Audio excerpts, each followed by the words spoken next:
Mungkin yang terlihat sedikit patriarki ya Kak ya, tapi kalau aku nih kadang gitu ya suka pengen lah di rumah dibantuin, ada makanan yang diambilin. Anak yang bahagia itu lahir dari orang tua yang juga yang bahagia gitu. Jujur nih topik yang baru juga aku diskusikan sama pasangan aku nih Kak dan teman-teman semua. Karena kan sudah 2,5-3 tahun ini kan aku menjalankan semuanya hampir sendiri ya. Ngurus anak, kerja, istri aku kan sekolah di luar kota. Sampai akhirnya aku ngerasa kayak serba bisa sendiri nih Kak. Nah tapi ternyata di situ dia biang kesalahannya.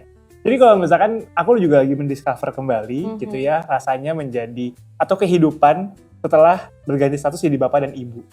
Harus ingat bahwa kita juga punya pasangan gitu ya, kita juga suami dan istri. Kalau aku nih sekarang tipsnya adalah harus saling membutuhkan, nggak boleh semua tuh harus dikerjakan sendiri tuh, karena nggak harus dikerjakan sendiri gitu ya. Jadi sebenarnya kita bisa saling membutuhkan hal-hal yang mungkin dimulai dari hal yang kecil atau hal yang sepele, kayak menceritakan hari itu, atau ada kekesalan sama anak gitu ya, diceritakan kayak sini. Jadi kita butuh untuk cerita, kita butuh untuk ada istrinya, atau mungkin yang terlihat sedikit patriarki ya Kak ya, tapi kalau aku nih kadang gitu ya suka pengen lah di rumah dibantuin, ada makanan yang diambilin gitu, meskipun bisa sendiri, Senin sampai Jumat juga sendiri, mikir sendiri, tapi kalau lagi ada Sabtu Minggu bolehlah kita ada intimacy yang emang kita bangun sebagaimana yang kita inginkan. Tapi ya tadi harus saling butuh dan harus dikomunikasiin. Jangan butuh terus kode-kode doang ya Kak. Kan gak semua orang bisa baca kode. Bener. Jadi maksudnya biar ada peran yang saling mengisi gitu ya.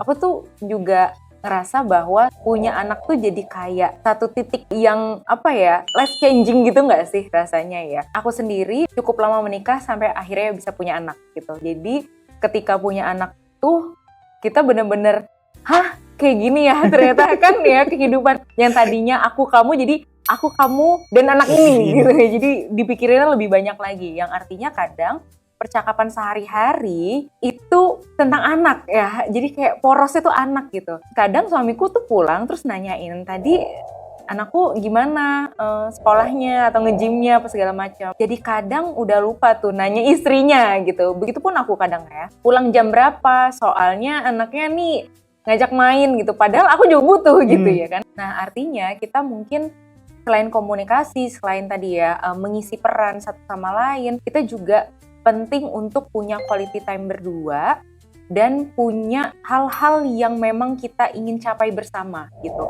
Kenapa ini penting? Jadi obrolan kita itu nggak cuman sekedar apa yang terjadi di hari ini, apa yang terjadi sama anak kita, gimana dana pendidikan dan lain sebagainya, yang pasti itu udah jadi agenda utama gitu ya. Tapi kita juga mungkin bisa mulai merencanakan sesuatu yang asik bareng gitu. Kalau aku sama suami misalnya kayak, weekend ini kita tenis aja apa? Misalnya kayak gitu ya, berdua gitu. Kemudian kita nanti mau liburan kemana ya? Di akhir tahun atau di awal tahun depan gitu. Jadi ada rencana-rencana yang mau kita lakukan bersama.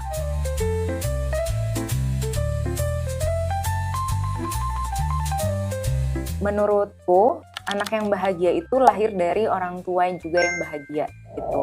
Termasuk ke bahagia di pernikahannya ya. Anak itu akan melihat bahwa orang tuaku adalah sosok yang aman. Mereka tidak banyak konflik gitu ya. Kalau ada konflik pun segera diselesaikan dengan cara yang sehat gitu.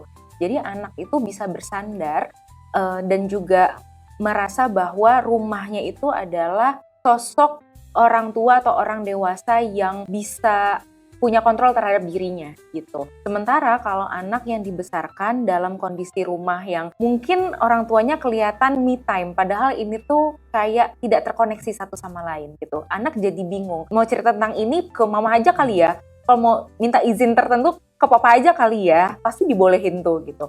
Jadi anak itu mungkin juga akan berkembang atau punya mindset gitu ya, bahwa orang tuaku itu kayaknya nggak terkoneksi satu sama lain dan jadinya aku pun tidak terkoneksi sama siapapun.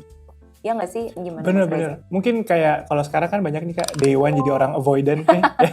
Sebenarnya teman-teman gak usah Iya. bingung itu anak avoidant dari mana, ya dari orang tuanya. Karena segimana kita itu berkiprah di luar rumah gitu ya teman-teman, kitalah cerminan orang tua kita sebelumnya. Gimana bapak kita bicara ke ibu kita, gimana ibu kita berbicara ke bapak kita, bagaimana saling menyayangi satu sama lain berdua di rumah yang pertama kali dilihat ya orang tuanya. Yes. Kalau misalkan terlihatnya avoidant nih mereka berdua, ya jangan bingung kalau kita juga punya perilaku yang sama sebagai anak gitu Iya. ya.